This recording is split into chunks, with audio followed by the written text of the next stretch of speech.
Narcissism is sneaky, and it might be hiding behind the mask of self-love.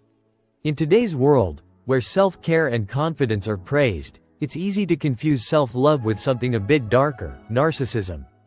But how can you tell the difference? In this video, we're going to explore the fine line between healthy self-love and toxic narcissism. Let's dive in. 1. What is narcissism versus what is self-love? First, let's start with the basics. What exactly is narcissism, and how is it different from self-love? Self-love is a healthy, balanced relationship with oneself. It's about respecting your needs, setting boundaries, and embracing who you are, flaws and all. It's not about thinking you're perfect. It's about treating yourself with the kindness and compassion you give a close friend. On the other hand, narcissism goes much deeper.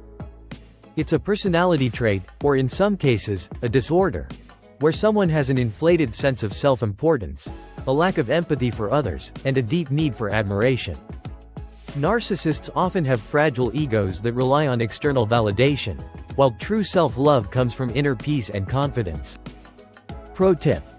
A key way to distinguish the two is to ask yourself, is my confidence rooted in self-respect, or do I need constant praise from others to feel good about myself?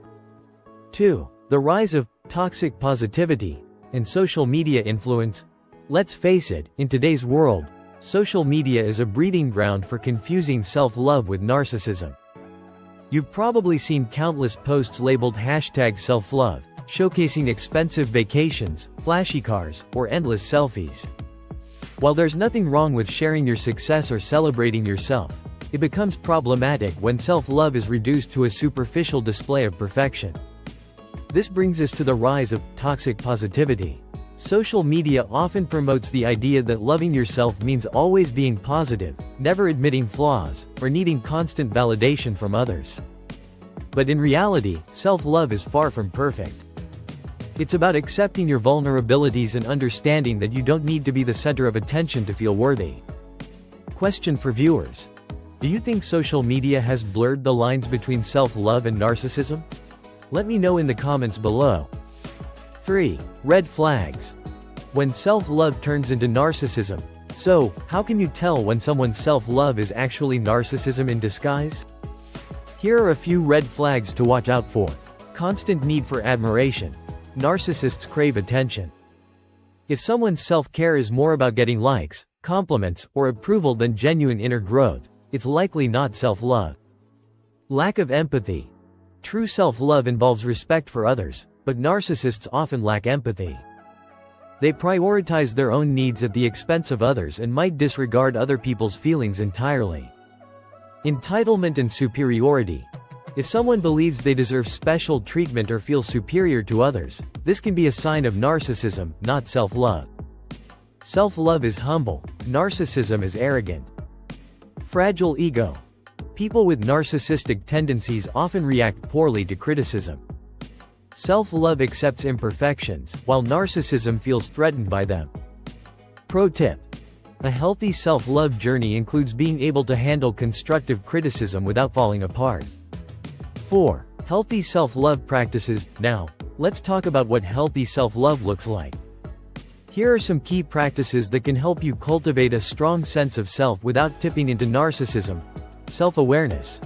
Reflecting on your behavior, emotions, and how you interact with others is essential. Self-love requires self-reflection, not just self-admiration. Setting boundaries. True self-love means respecting your own boundaries and those of others. It's not about constantly putting yourself first. It's about knowing when to say no and taking care of your own needs while respecting others. Practicing gratitude. Narcissists often feel entitled, but someone practicing genuine self-love is grateful for what they have and doesn't feel the need to compete or compare. Compassion for yourself and others. Self-love is compassionate. It involves forgiving yourself when you make mistakes and extending that same kindness to others. Narcissism, on the other hand, is often harsh, both toward oneself and others. 5. The role of self-esteem. Another important distinction between narcissism and self-love lies in self-esteem. Narcissism often hides deep insecurity. While narcissists may appear confident on the outside, their self-esteem is fragile and reliant on external validation. Self-love, however, is rooted in solid, stable self-esteem. People who truly love themselves don't need constant praise to feel worthy. Their confidence comes from within. High self-esteem doesn't mean you think you're better than others.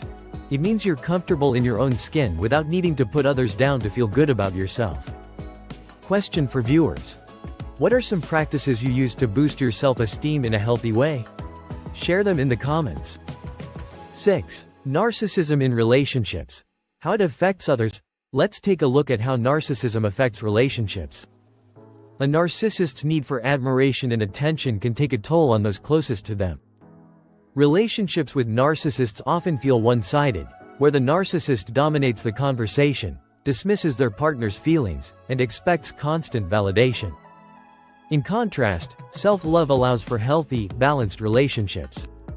When you love yourself, you're able to give love freely without expecting something in return. You can listen, empathize, and support others without feeling like your worth is tied to how much attention you're getting. Pro tip. If you find yourself in a relationship where your feelings are constantly dismissed, it might be time to reevaluate whether you're dealing with someone with narcissistic tendencies. 7. The balance between self-love and self-improvement. Self-love isn't about thinking you're perfect just the way you are and never growing. In fact, true self-love embraces self-improvement.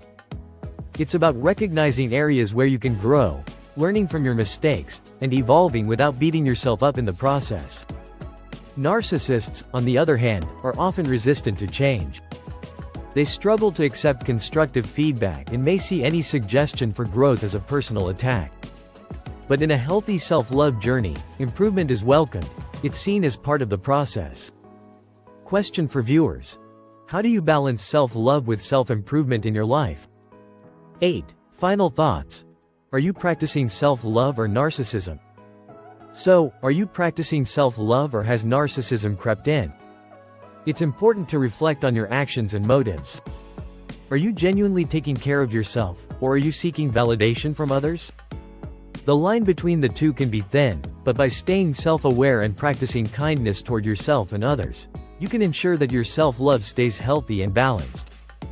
Remember, self-love is about growth, compassion, and respect for both yourself and the people around you. Thanks for watching this deep dive into the difference between self-love and narcissism. I hope this video helped clarify the differences and gave you some food for thought. If you enjoyed it, please hit the like button, subscribe to the channel, and don't forget to click the notification bell for more insightful videos on personal growth and psychology. Let me know in the comments. What's your take on self-love versus narcissism? Have you seen examples of narcissism disguised as self-love? I'd love to hear your thoughts.